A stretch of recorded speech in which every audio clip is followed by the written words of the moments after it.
All right, I think we can go ahead and get started. Welcome, everyone. This is the Silicon Valley Democratic Club endorsement meeting. This is our final endorsement meeting. This meeting is recorded. So if you do not wish to be recorded, please stop your video and mute yourself. We do record our meetings to share with members who cannot make it. We post it on our YouTube channel and also share via Facebook. I'm going to go ahead and share my screen to show you our agenda because it does contain some helpful links when following this meeting. Jeff, if you can go ahead and post the agenda in the chat. There's a link to the agenda there. So first of all, our endorsement process this year, we invited all Democratic candidates to fill out a questionnaire, and we will be hearing from people that have responded and filled out our questionnaire. The full list of candidates for each race is linked to here if you are interested.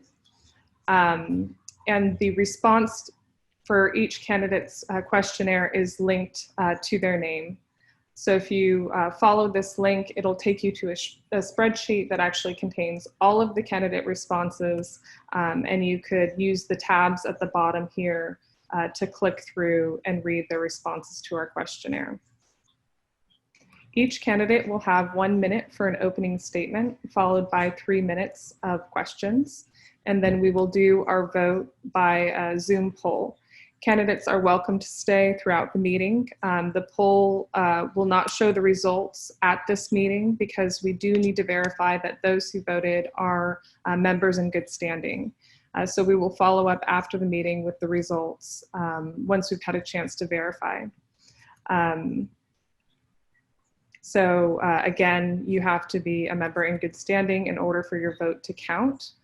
And an endorsement is given to candidates that receive at least 60% of the vote.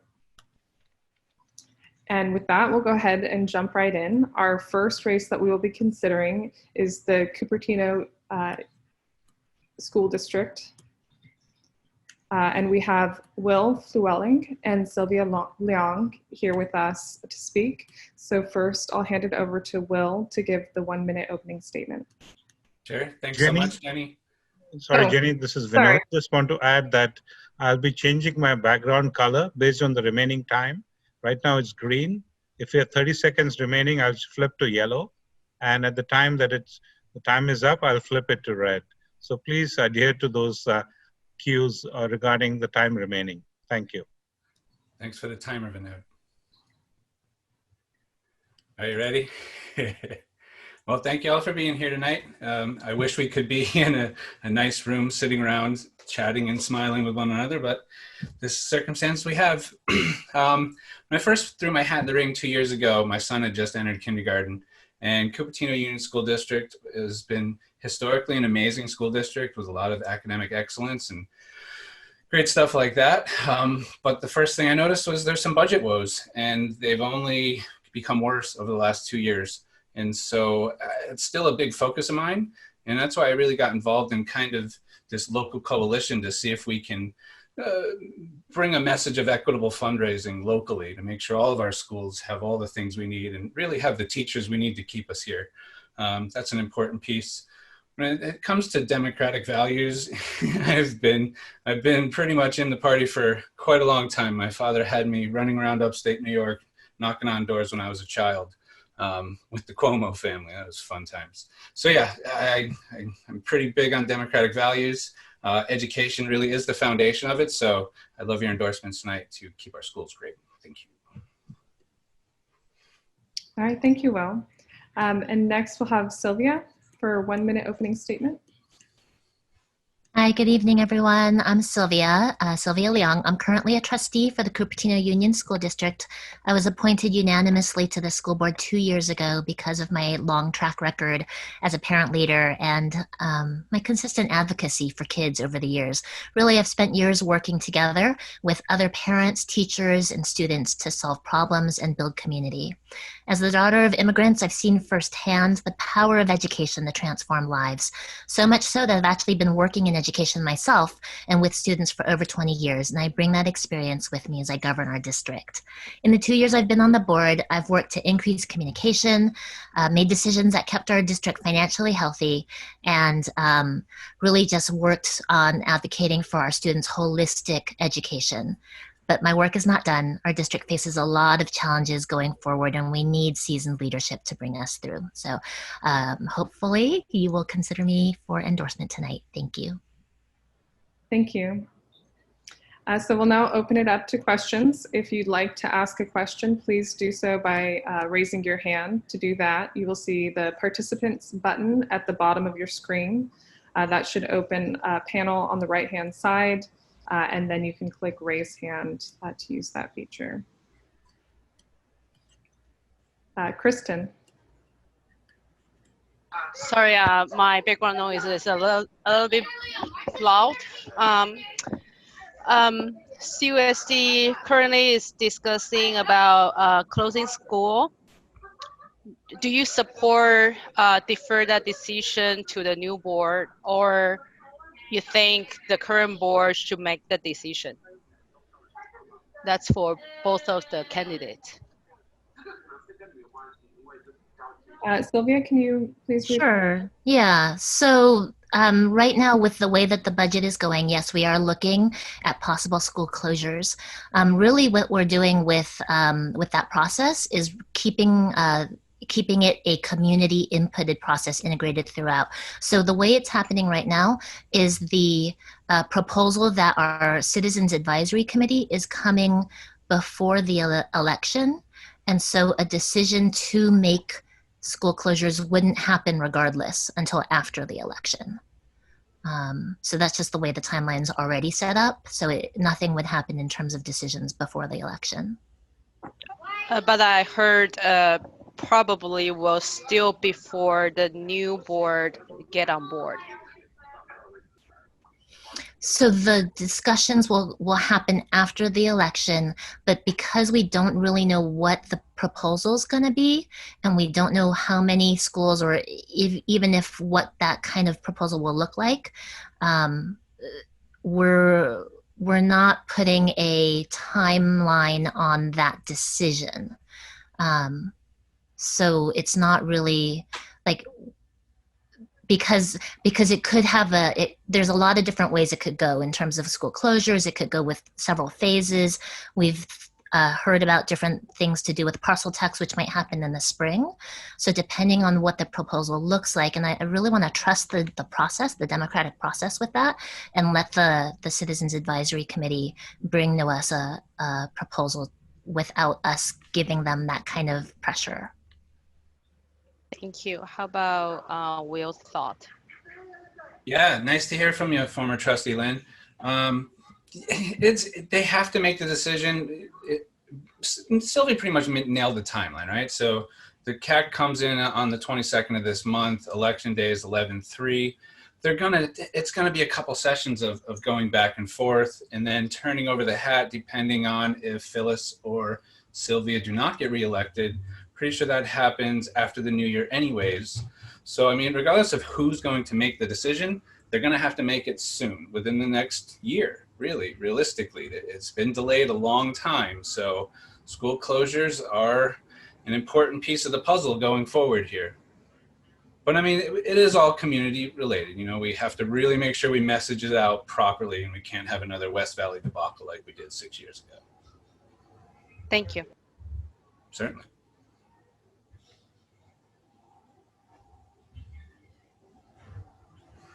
Any others from the crowd? Michelle? Hi, my question is, can you talk about the achievement gap in Cupertino Unified and how you will address it? Will, you want to start us off? You know, CUSD, we're kind of lucky. We don't have a huge gap. You know, one or two of our schools over further on the east side of the district have some lower socioeconomic folks, but it's not that, it's pretty equitable, believe it or not. Some of the English, ESL students, they tend to lag behind, but we throw a lot of resources at them and tend to get them caught up pretty quickly. Honestly, I don't think there's a huge academic gap across our district. We're kind of lucky in that regard. I'll give our current and previous board and administration a lot of credit for that. Sylvia. Yeah, like Will said, we're fortunate in our district that we don't have a huge achievement gap across the 25 schools. However, every child is important and every child's learning outcomes are important. So what we've been doing, especially with the pandemic right now, is we're identifying needs earlier. One of the things that we've done is we've changed the timelines of assessment. So instead of doing chapter tests, for example, we're doing assessments and quizzes every 2 weeks. And this gives the teachers the ability to check in on students earlier. And it's really more informative for them to, do a diagnostic and see where the students are at and then be able to address those needs earlier. So we've identified some students in our phasing for a reopening to bring some of those students that are performing below 2 years of the average of the grade standard and bringing them in small groups for some instructional and intervention programs.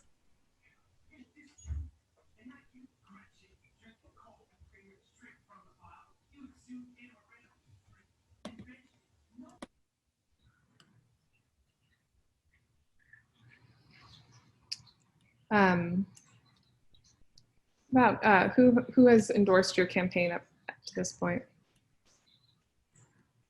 Sylvia? I've been endorsed by the Santa Clara County Democratic Party. I've been endorsed by all 3 of our employee unions, the teachers, the SEIU, and the CSEA.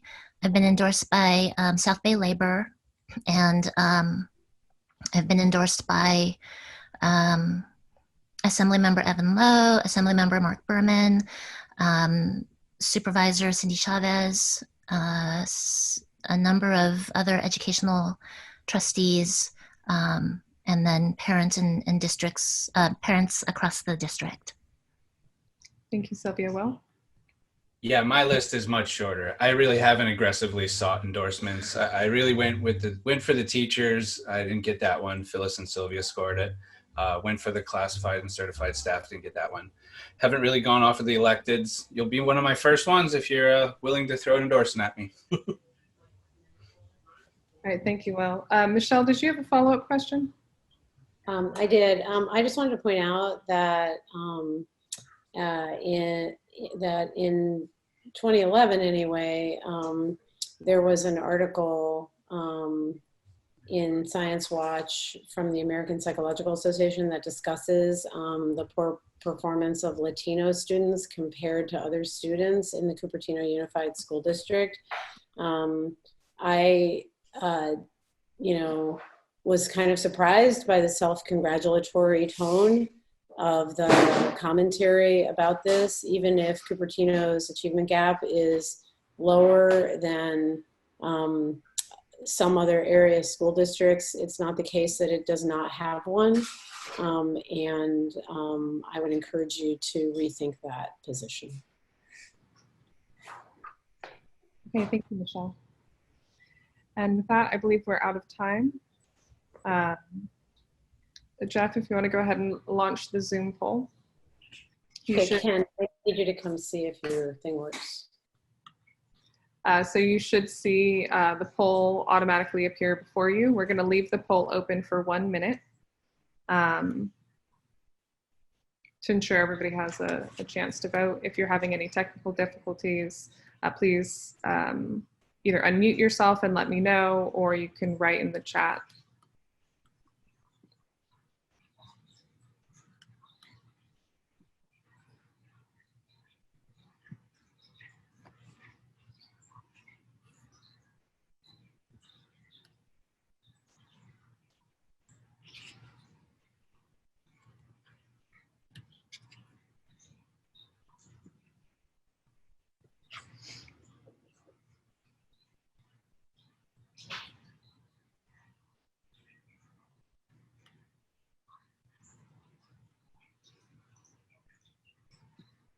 Okay, and we're going to close the poll.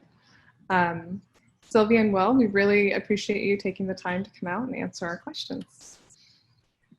Next up, we have a candidate from the Foothill De Anza Community College District, Laura Casas. She was unable to make it tonight due to a conflict with the school board meeting, but she has sent a video.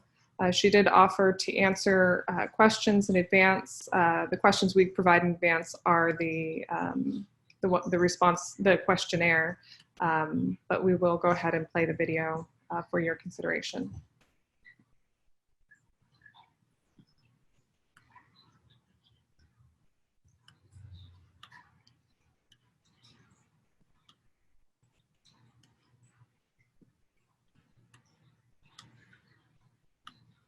Maybe.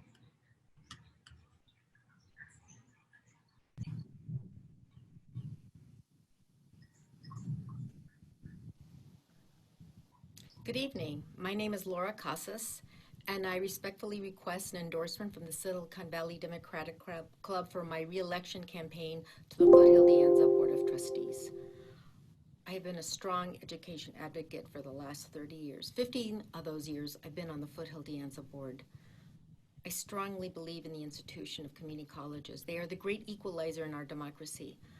Let's see, I'm most proud of the vote that I had on the project labor agreement as a result of a bond measure that was passed by the voters. This guaranteed that anyone in our district has health care and living wage. I'm also very proud of the fact that we have one of the highest transfer rates to four-year colleges, and that we've narrowed the achievement gap. We are heading for very difficult times, and we need leadership and someone committed to the working class student and our employees in the district, maintaining it strong for the rest of society. Thank you.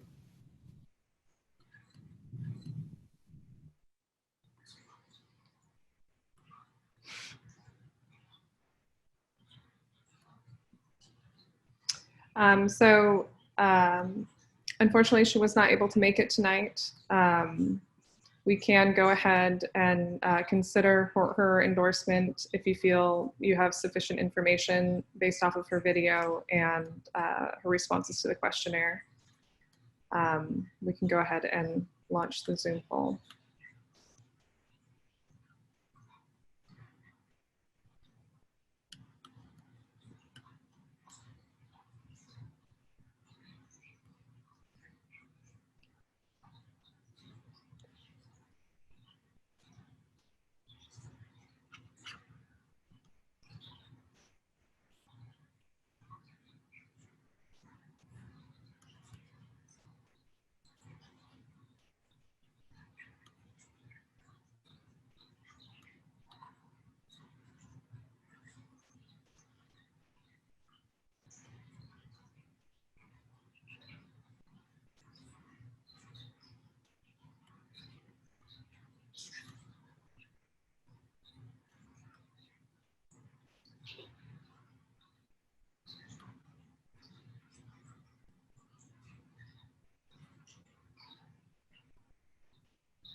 Okay.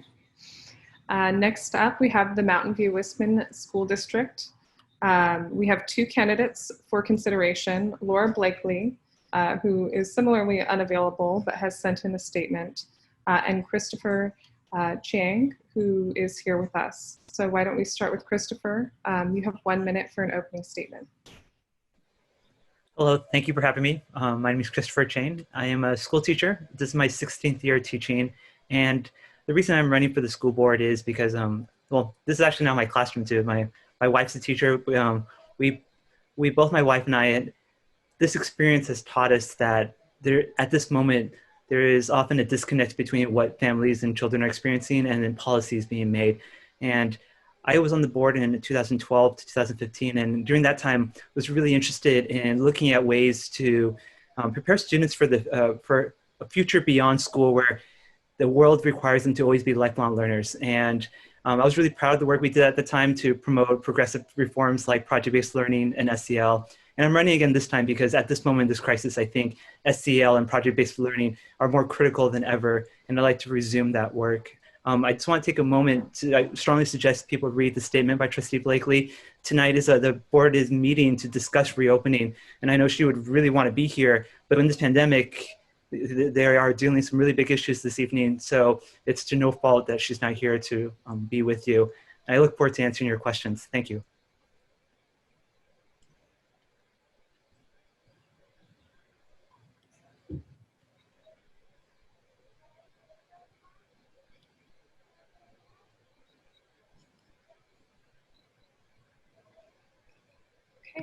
Michelle?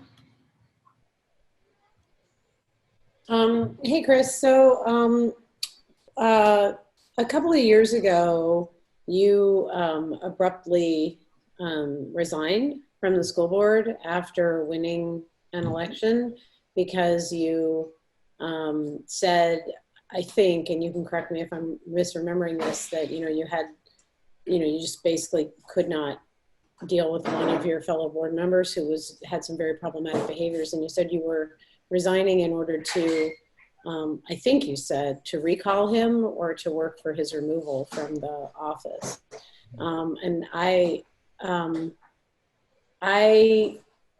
had questions about that decision on your part because it left your constituents, at least at that moment, worse off, because they lost the progressive voice that they had voted for because you were no longer there. And I also don't know what happened. Like, I don't remember, it could have happened, but I don't remember a recall campaign or anything like that happening in Mountain View Wistman. So I'm just wondering if you could comment on your decision to leave the board abruptly. Of course. Thank you. That's an important question. In 2015, our school board, we had a colleague where it was more than just difficult to work with. We had administrators that refused to be in the meeting with him, felt that he was, they didn't feel safe around this colleague. We tried censuring, we tried mediation with counselors as a board to bring it. And at that time, I had served 3 years at that time. I was board president, successfully finished our search for a new superintendent. We had sought a new superintendent partially because of the challenges the board was facing. And in that third year, as we had completed that search, I thought it was the right time to try to bring to the public's attention what's going on the board, as it seemed like at that time that board member was going to run for re-election. And we did not think that the public was aware. And I did not think it was appropriate from the board to speak openly against a colleague. I thought I could speak more freely. There's also other factors along that time as well. My wife and I, both, our daughter was about to enter kindergarten, and our daughter was about to go to the school that we teach outside the district. And at that moment, there were only one trustee that had a child in the district. So I knew I was not going to run for re-election. It was the final year. And we tried doing the recall. We had a lot of parent meetings. I was naive. I did not realize how difficult the recall process is. And we had those meetings, we looked at those petition requirements, and we realized it was impossible. If I could go back in time, I would have not resigned. I would have completed my term and find different ways to have addressed the issue. It was a mistake. Thank you for asking. I appreciate your candor about that.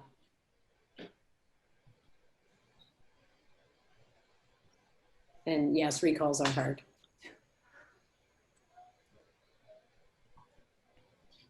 Okay, there's no questions. I will go ahead and read Laura Blakely's statement and also post it in the chat here. Thank you for the opportunity to present a statement since the special school board meeting was scheduled at the same time as your meeting. I'm very sorry I'm unable to attend. My day job as a transactional lawyer has given me deep experience in governance and finance, but kids and education are my passion.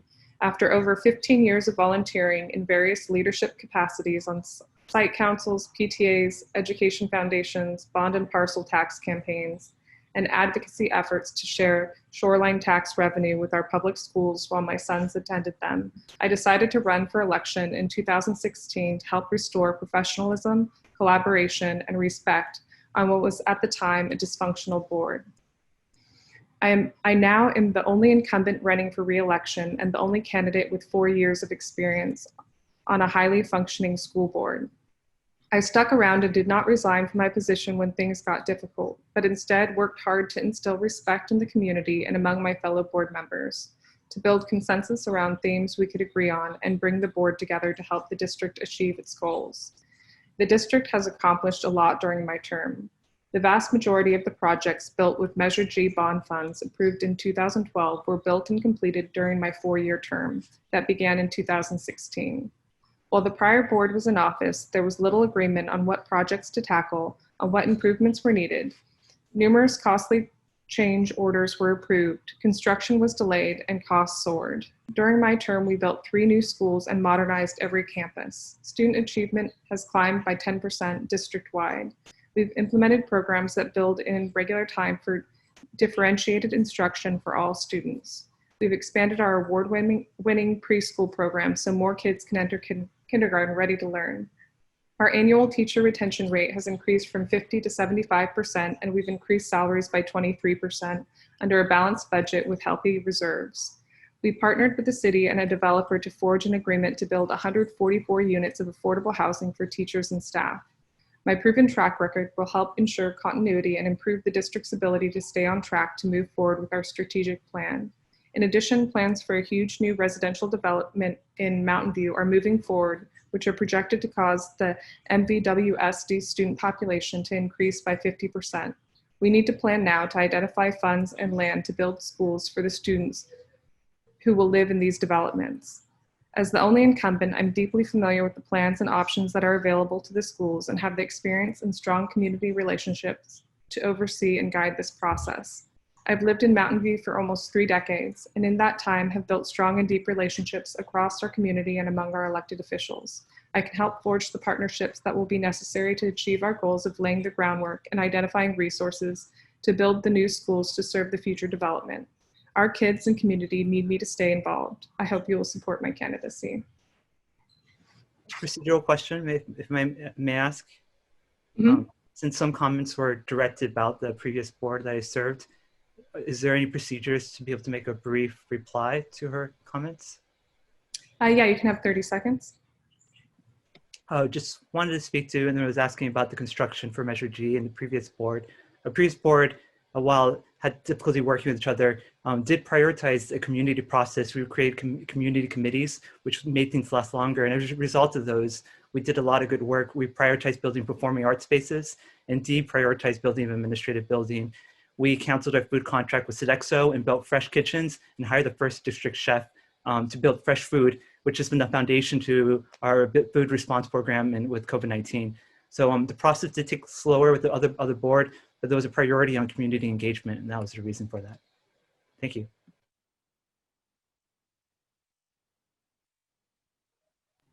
Thank you. Michelle, did you have a follow-up? I just wanted to say that I hope that my question to Chris was not interpreted as a negative. I intend to support Chris. He's been a very solid progressive, and I was sad when he left the Mountain View Wisconsin board previously, so I wouldn't want that question to be interpreted in light of the other candidates' statement to have been any criticism of him. And I would like to ask both candidates, if she included it in her statement, what their endorsements are. Go ahead, Chris. For my endorsements was endorsed by the Santa Clara Democratic Party, endorsed by Congressman Ro-Khanna, which I did a lot of work with on promoting STEM and for future-ready education, major commitment for his and mine. Endorsed also by former Assemblymember Paul Fawn, who has been a lifelong mentor, deeply impacted my life, as well as former County Board of Educator, Board Trustee Michael Chang, also somebody who has deeply impacted me as an educator and in my civic activism. And also members of the board who I served with. Phil Palmer, who was a former trustee that I worked with, and former trustee Juan Aranda, who was the first Hispanic trustee elected to Mount View Wisman. And Laura did not include the list of her endorsements in her statement, but I do see she's endorsed by the county party. All right, we can go ahead and launch the Zoom poll for this race.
Okay, great. Next we have Laura Texler for Mountain View Los Altos Union High School District. Hi, good evening. I am the third Laura you will hear from tonight, but I'm in person, so hopefully that's a good thing. Yes, I'm running for MBLA High School Board. I am the mother of 2 boys, one a graduate of Los Altos High School and one a current senior at the school. And I myself am a product of California's public education system. And now I dedicate myself to volunteering in our community. I've served in leadership roles in PTA, educational foundations, as well as nonprofit boards. And I currently co-chair the Los Altos Community Foundation. I also have civic experience on the City of Los Altos Environmental Commission, where I currently serve as vice chair. So I am running for school board to be the voice of families, and because I'm passionate about quality education for all our students. I have the experience and the strategic vision to address current challenges with a strong focus on supporting all our students and prioritizing students' mental health. So thank you, and I look forward to your questions. Thank you, Lauren.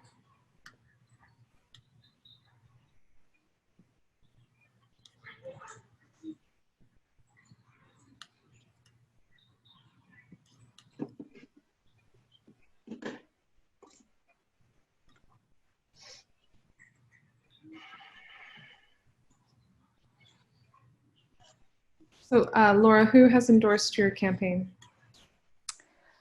So organizations, the Los Altos Women's Caucus and Planned Parenthood Marmonte.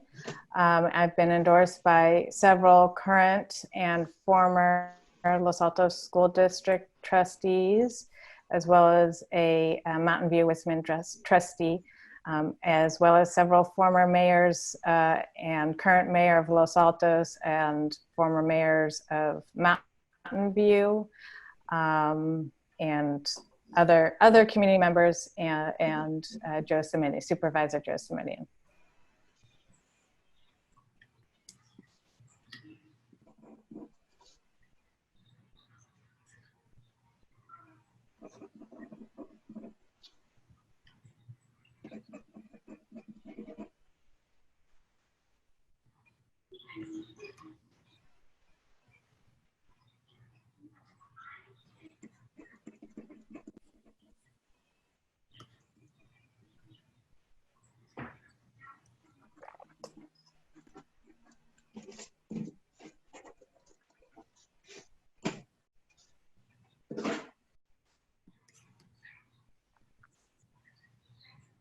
Any other questions?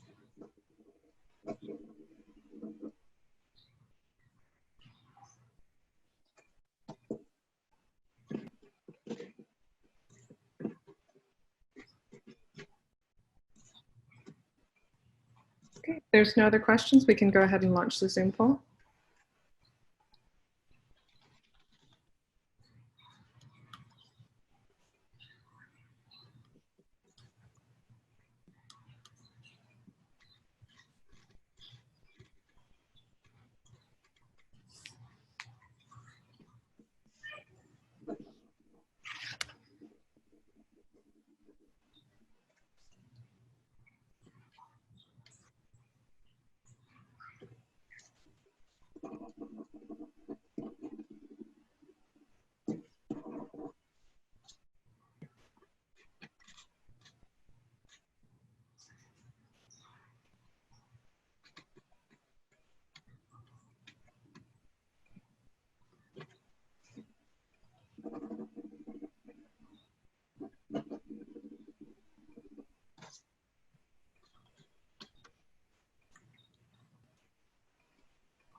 All right.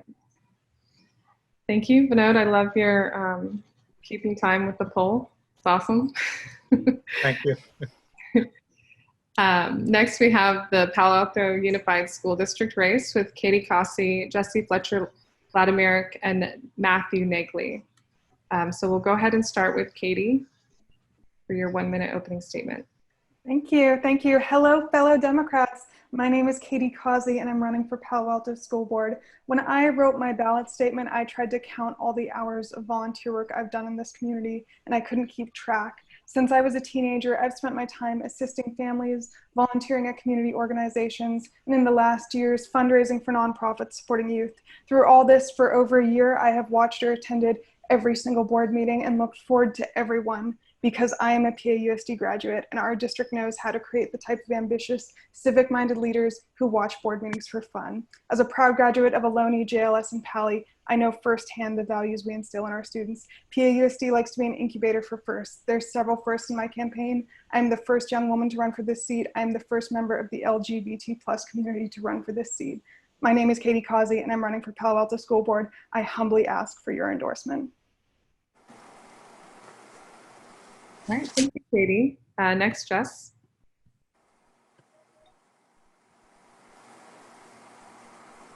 Hi, everyone. My name is Jessie Fletcher Latimeric. I was born and raised in Palo Alto and attended PAUSD schools all the way from kindergarten through graduation from high school.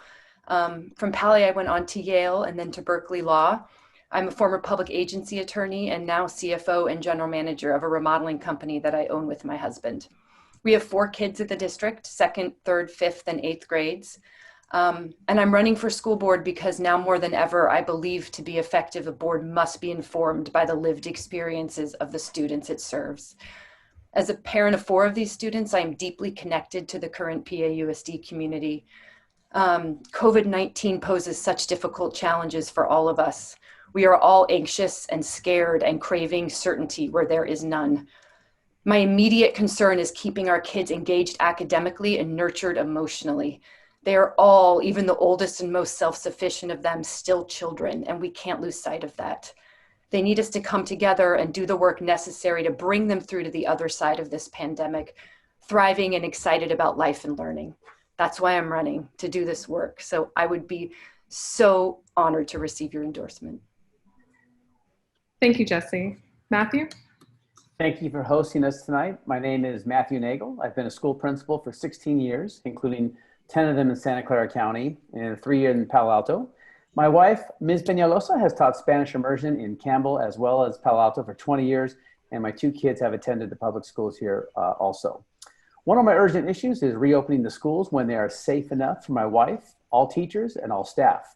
I too was a teacher before I was a principal, and I just taught the last 2 years in a transitional kindergarten, 1st and 2nd grade, all in one classroom in Bodega Bay. During that time, I was a proud active member of the California Teachers Association and the National Education Association. A second issue of many is educational equity. I want all students to enjoy school success. And I mean all students, especially our BIPOC students, many of whom are not sharing in that success. As a principal and teacher for over 30 years and a parent for over 20 years, I'm ready to step into the school board role immediately and lead. Please help me make sure that all Palo Alto kids share in our success. Thank you for your support. All right, we'll open it up to questions. I see Ken has his hand raised. Ken? Thanks. Did that work? Happening. Whoa! I better walk over here. Sorry about that. I'm trying to struggle with this Zoom thing, even though I spent many hours on it. So I have a question. Can you got to turn yours off, Michelle?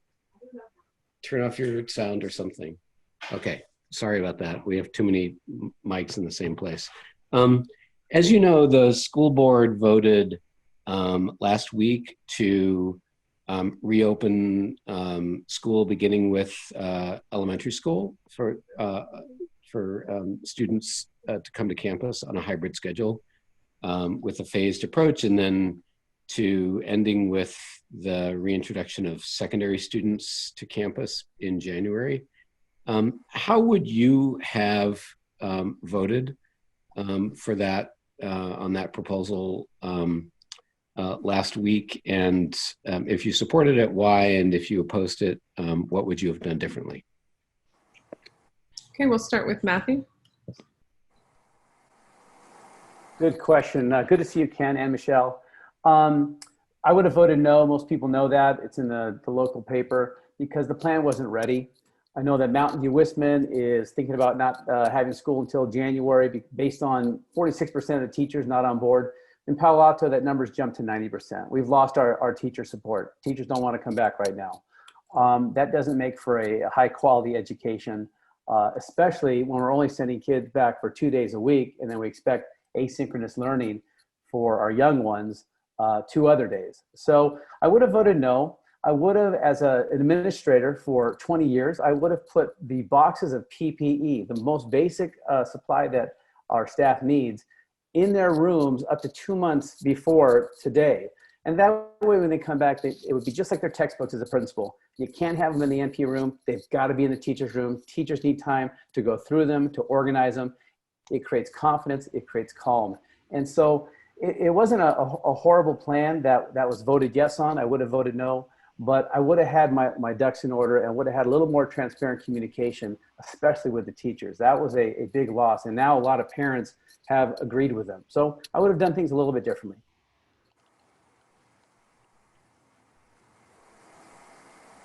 Okay, Jesse?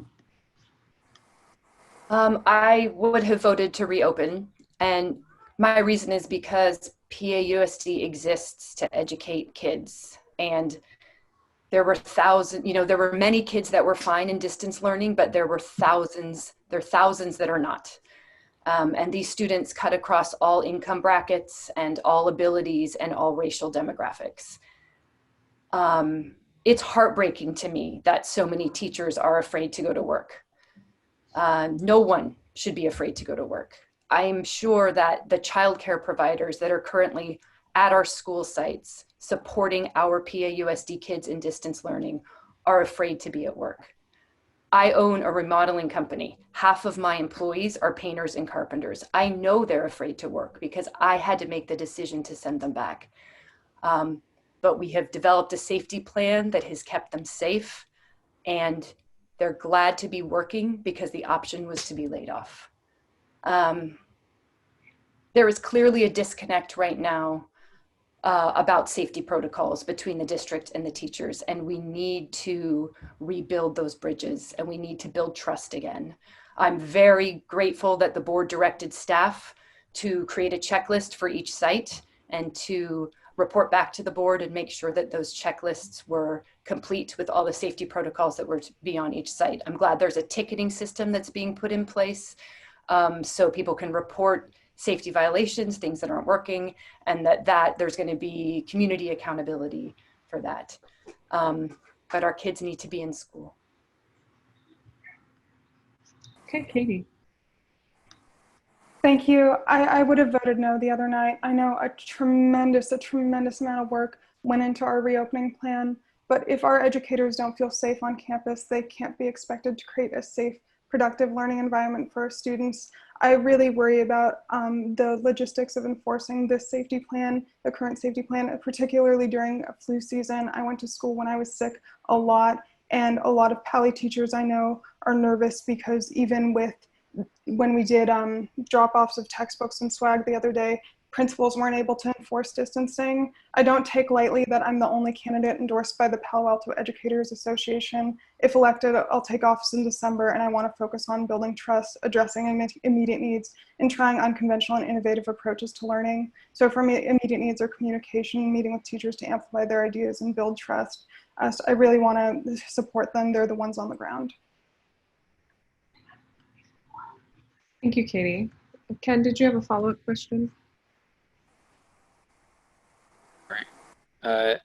Yeah, Jenny, thank you.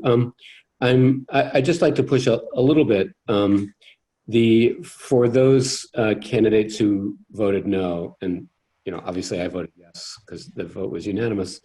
Given that the district was following the county and state guidelines on reopening, what would your threshold be for reopening? In other words, what would be the signal to you that it would be okay to reopen? And if, for example, we got to January and teachers were still not supportive of reopening, what would you do at that point? Would you keep schools closed?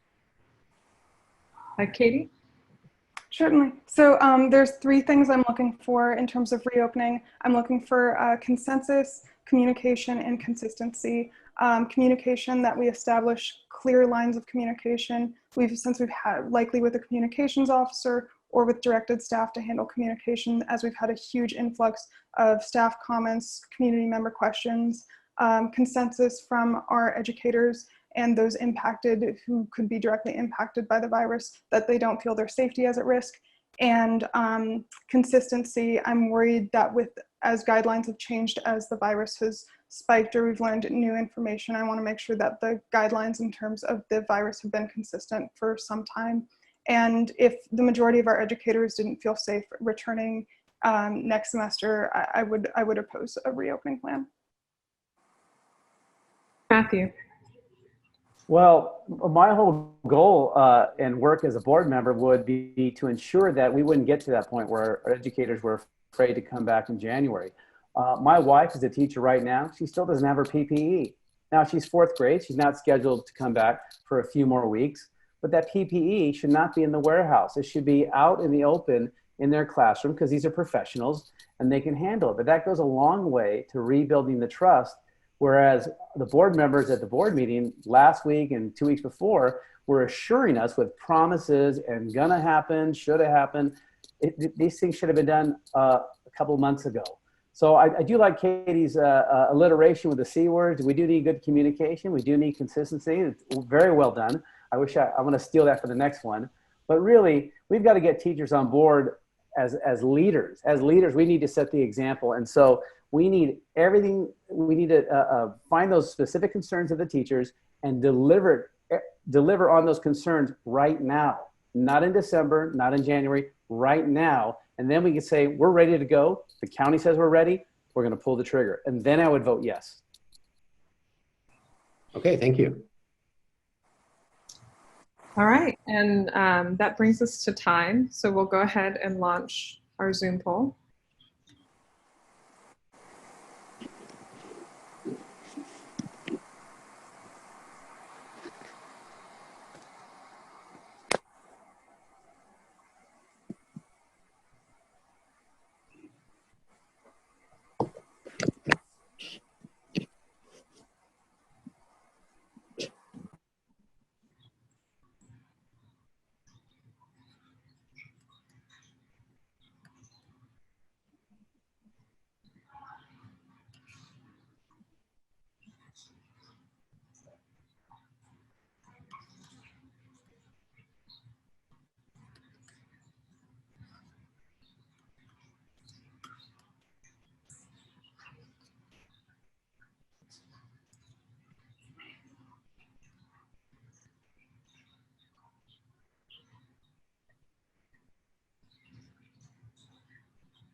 Okay, next we have, yeah.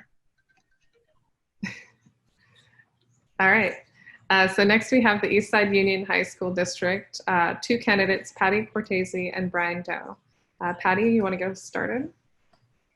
Sure, thank you for having me. I'm sorry, I have a very lousy camera set up here, but hope you can hear me. Thank you for the invitation to interview with you.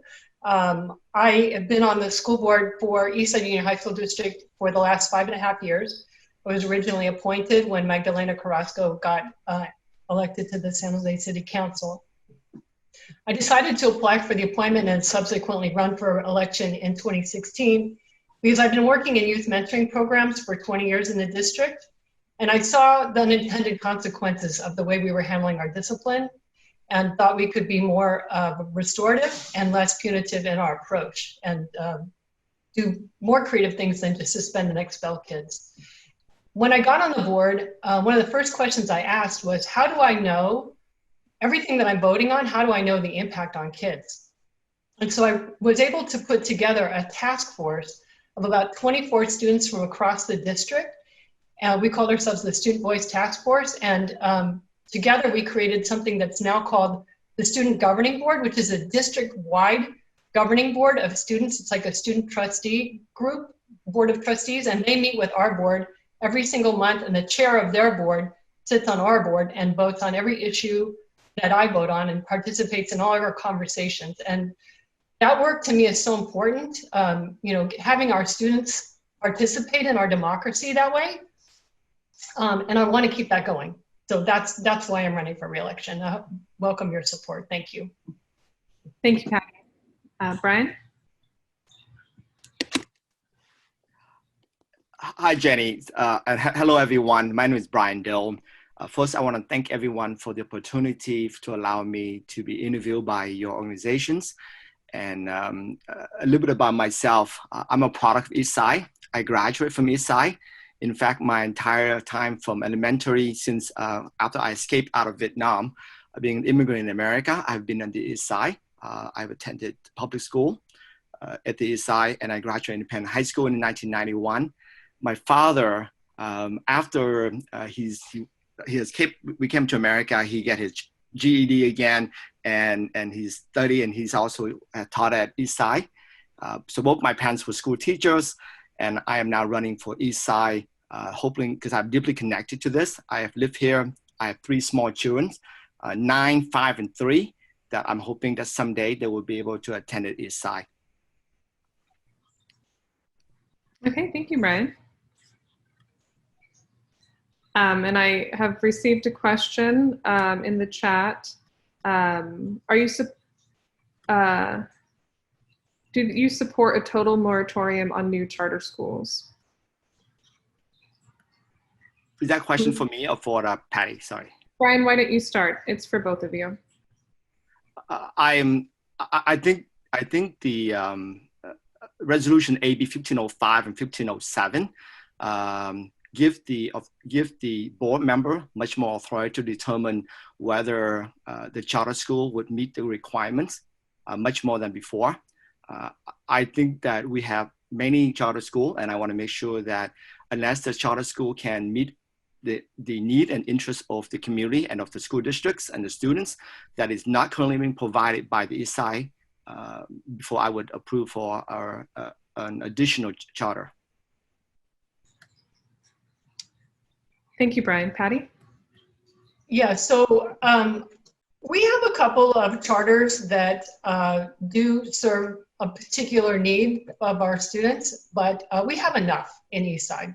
In fact, we have one charter organization that brought forth a petition about 4 years ago for a second charter.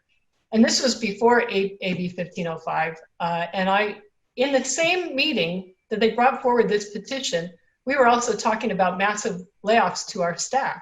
And I said, that doesn't make any sense to me to talk about opening a school and laying off staff in the same breath. That it just made no sense to me. So I actually convinced some of my colleagues to deny that charter. I knew it was largely symbolic at that time, but subsequently it's become a law. So we actually could now deny a charter based on the fiscal condition of the rest of the district. And what I'd see is that unless a charter is serving a particular niche group of students, for example, we have one charter that's serving students who didn't graduate from our schools. And you know, they're serving students that are 18 to 24. That's an important niche that they're serving. And so I'm fine with that, but that's there. We don't need any new ones because when we add charters, it takes away from the ability to serve the students that we have in our local neighborhood schools.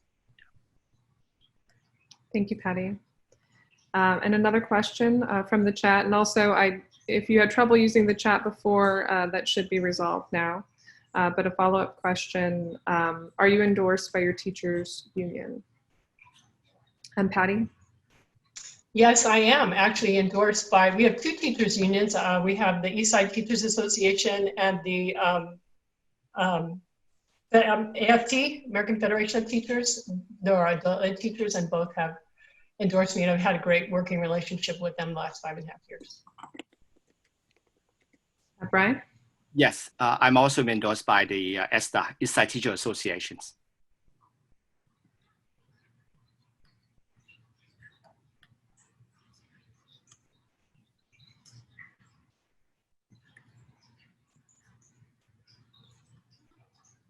Sorry, did you hear me?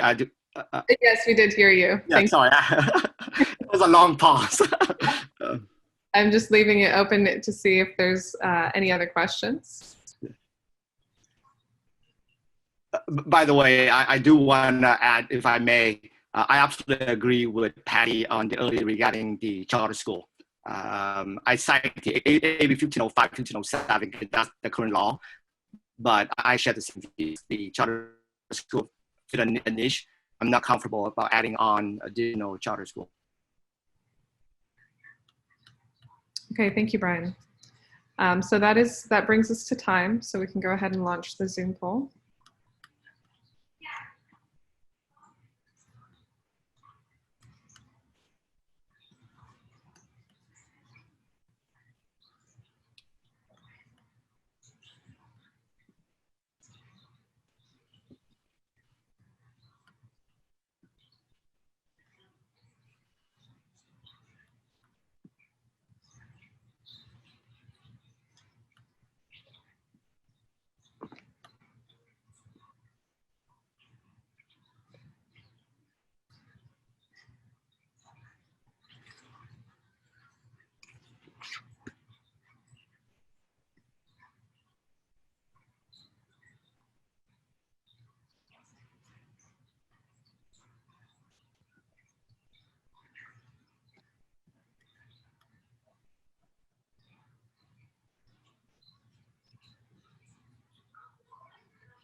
Okay, next we have the Santa Clara County Office of Education, Area 1. Melissa Baton-Caswell is here with us, and I believe she is the sole Democrat running in this race. Melissa? Hi, I'm Melissa Baton-Caswell, and I'm running for the Santa Clara County Board of Education because it's time for a change. I'm running against a Republican who doesn't represent our values. With the challenges brought by the pandemic, we need someone who will work collaboratively to ensure that our schools work for all of our children, especially Black and Brown kids, special education students, and low-income kids. I've worked as a tech executive for more than 2 decades and a school board member for more than 12. I just finished a term as the president of the Santa Clara County School Boards Association. I'm now endorsed by the California Teachers Association, the Santa Clara County Democratic Party, leaders like Anna Eshu and Ro Khanna, and I'm honored that 27 out of 30 of our local school board members in Trustee Area 1 have endorsed me. I'd be honored to have your help to win this election in November. Please support me. Thank you. Thank you. Ken. Hey, Melissa, nice to see you. Hi, Ken. Nice to see you. I just wanted to ask if you could share your perspective on charter schools.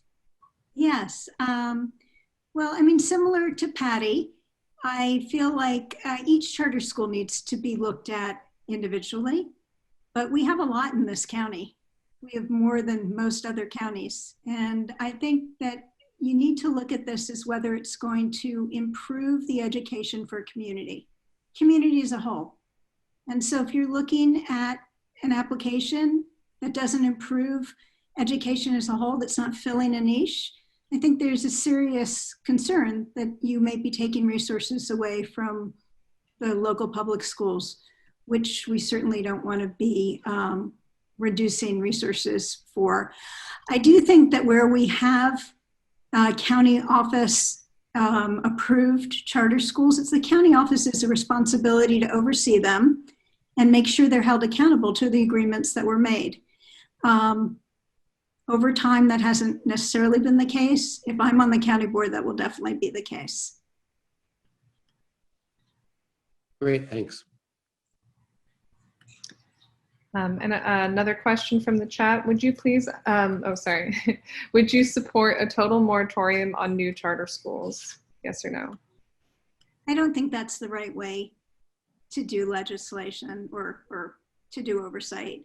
I think it's only fair to look at each proposal like any other program individually.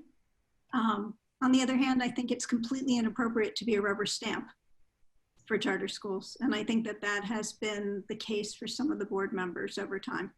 I think any program needs to be looked at individually, and you need to look at more than just what staff brings you for information. You need to do your research. That's your job. That will be my job.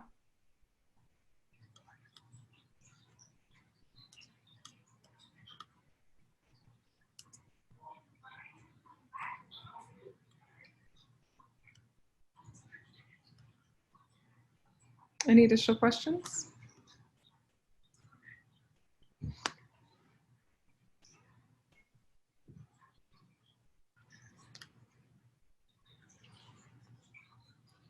Okay, we can go ahead and launch the poll. Thank you, Melissa, for coming out, taking the time to be with us. Thank you. It's a pleasure to see all of you.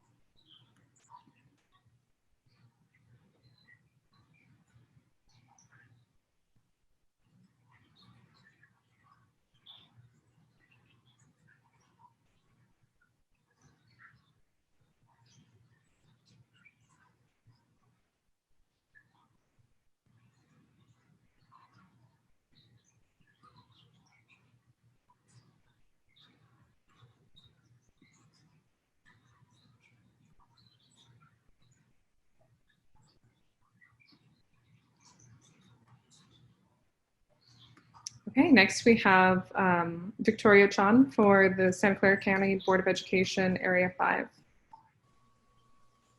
Hello, everyone. All right, hi, I'm Victoria Chan, and I'm running for the Santa Clara County Board of Education Trustee Area 5. And I have a passion to do this because I believe that it's time to put an educator on the Board of Education. I'm a Bay Area native and elementary school teacher who is passionate about our public school system, student success, and the rights of teachers and workers. As an executive board member of my Teachers Association and as a teacher, I understand the issues that educators and students face daily, especially through distance learning. That's why I'm honored to have the endorsement of the California Teachers Association, the Santa Clara County Democratic Party, South Bay Labor Council, and many others throughout this process. And when I think about this position on the county board, I don't think about my personal gain, but rather I think about the difference I can make for the students in the classrooms in this county. The students are at the heart of everything that I do as an educator. And I hope that my experiences as a teacher in and outside the classroom can bring true insight into what goes into public education. And I really hope to earn your endorsement for this upcoming November election.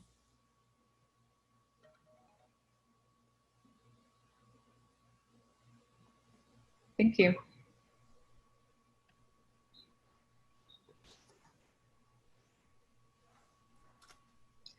So I have a question about your race, and this might be an ignorant question, but I see that you're running against Anna Song, but I've also seen, it seems like she's running for, is she, I guess I don't know much about her. I saw that she also was running for Assembly District, or am I just mistaken on that? That was earlier in the year. Okay. Yes. And is she, do you happen to know if she's a registered Democrat? I do not. I'm seeing some yeses in the Zoom squares.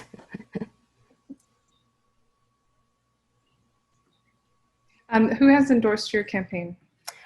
So a few words. My biggest and most proud endorsement is the California Teachers Association. As a CTA member myself, that was a great win for me. The Santa Clara County Democratic Party, the South Bay Labor Council, State Controller Betty Yee, State Treasurer Fiona Ma, Assembly Member Ash Clara, former Superintendent of Public Instruction Tom Torlickson, Dawn, as well as Stonewall Democrats, and the API Democrats. Thank you. We have another question from the chat. What should be done about mental health of students and teachers during COVID? Well, this is definitely a great question in that this is something that I see every day. It's something that I face as an educator who is teaching through distance learning every day this year, as well as I can see it in my students. And the best thing that I do as an educator is really supporting my students and making sure that I'm communicating with each and every one of them through everything that we're going through with COVID. However, as a county board member, I would really advocate for funding for counselors and mental health services for our students. I think that this is an issue that has come to light only recently, but it is something that is of extreme value for all of our students and of our educators in this community. I think that now with going through COVID, it's more important than ever because our students are not in our classrooms anymore. Our students aren't getting the help that we need. So we need to provide the services as much as we can. And we need to advocate for funding for those services in order to best support our students.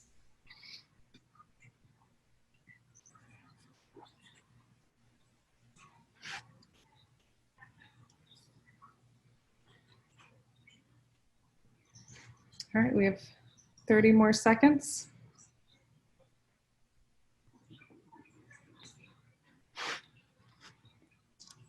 Okay, we can go ahead and launch the Zoom poll.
All right, and last but not least, we have Alex Kenneth for Santa Clara Valley Open Space Authority Area 1.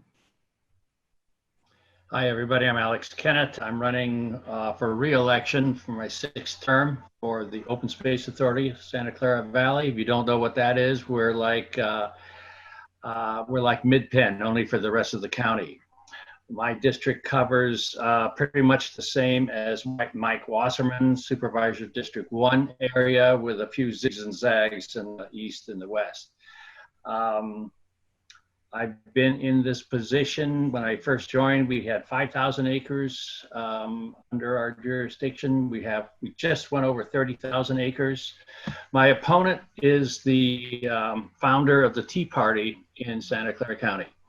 His name is Robert Howell. He's a hardcore Republican on the Central Committee. I'm the founder of the South County Democratic Club, and I'm proud to be that. I served as president for 10 years.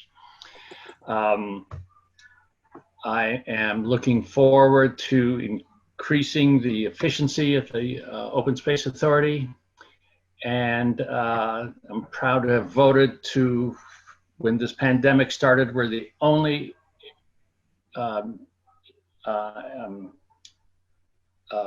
organization of our kind to keep our trails open. We did some extra work to make sure they were safe. So I can say we've contributed to sanity of Santa Clara County, such as it is. Also, managing fires is a big deal. I'm a retired lieutenant colonel from the Army, a helicopter pilot. I spent 14 years fighting wildland fires, so a lot of what's been going on this year has brought back quite a few memories. So I am happy to have hope to have your endorsement, and look forward to answering any questions you may have. Thank you, Alex.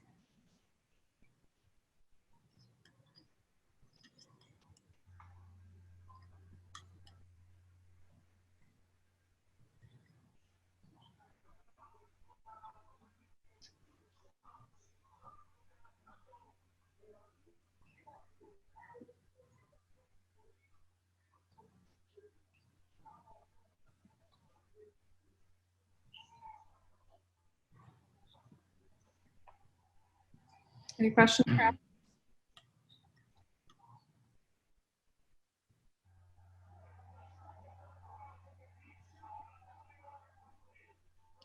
What are the future plans for the district?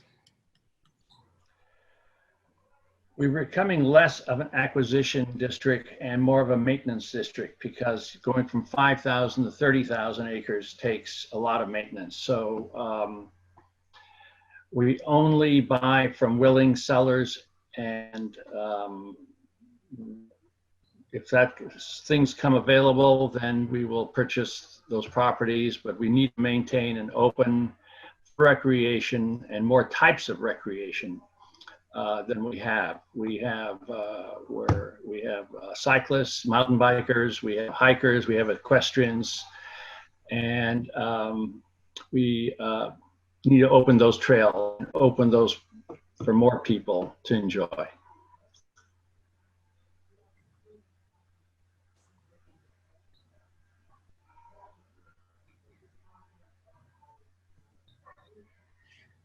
You want my endorsements?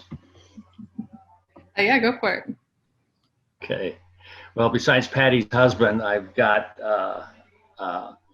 all the members of the Board of Supervisors, except for Mike Wasserman, who endorsed my opponent, Zoe Lofgren, the complete Morgan Hill City Council, including the mayor, all of my colleagues, probably half the water board,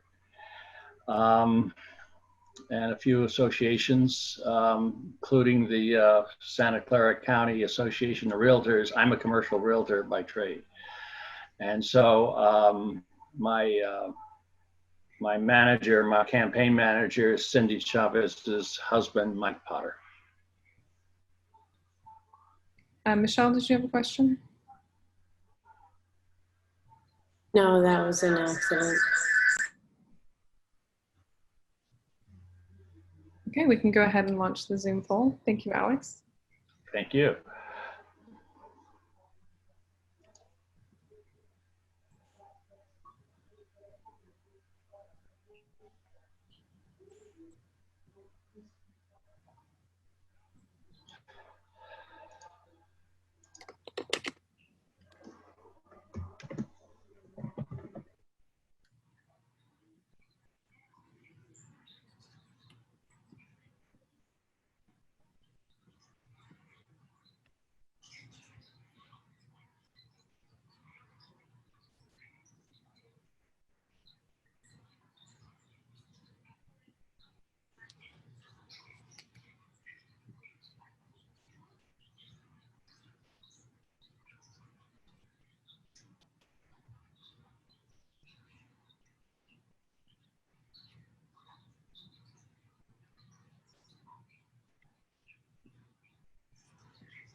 All right. Well, thank you to all of the candidates who are still here with us. Thank you for taking the time to fill out our questionnaire and coming to speak with us this evening. We appreciate it, and we will follow up with you after the meeting is ended later this evening to let you know the results of the polls once we've had a chance to verify all voting members were in good standing. And this is our last endorsement meeting for this election cycle. We will be resuming our regular meetings on the third Monday of the month, beginning October 19th at 7 p.m. So please look for an email from us about that. And with that, the meeting's adjourned. Michelle, did you have a? Yeah, I wanted to let everybody know, just to preview, that the next meeting will be an important meeting for our board, e-board elections. So if there are any members on this call who are interested in potentially joining the e-board, we have some open positions, and I mean, all the positions are open in theory, and we have some that we definitely know we need to fill. So the reason Ken isn't saying this is because of all the weird feedback, but he's the chair of the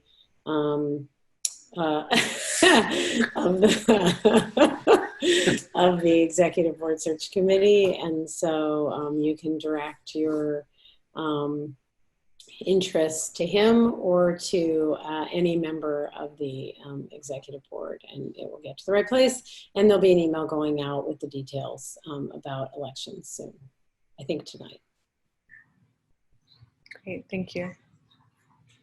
And that needs to be done. Is there a deadline for that, for people to reach out to you? No, because we dumbly forgot to put a deadline in the email. No one caught that. But I think obviously we have to present the slate to the meeting on October the 19th, I think you said. So hopefully people will reach out and contact Ken within the next week to 10 days. Excellent. Thank you. All right. Thanks again, everyone. Have a good night.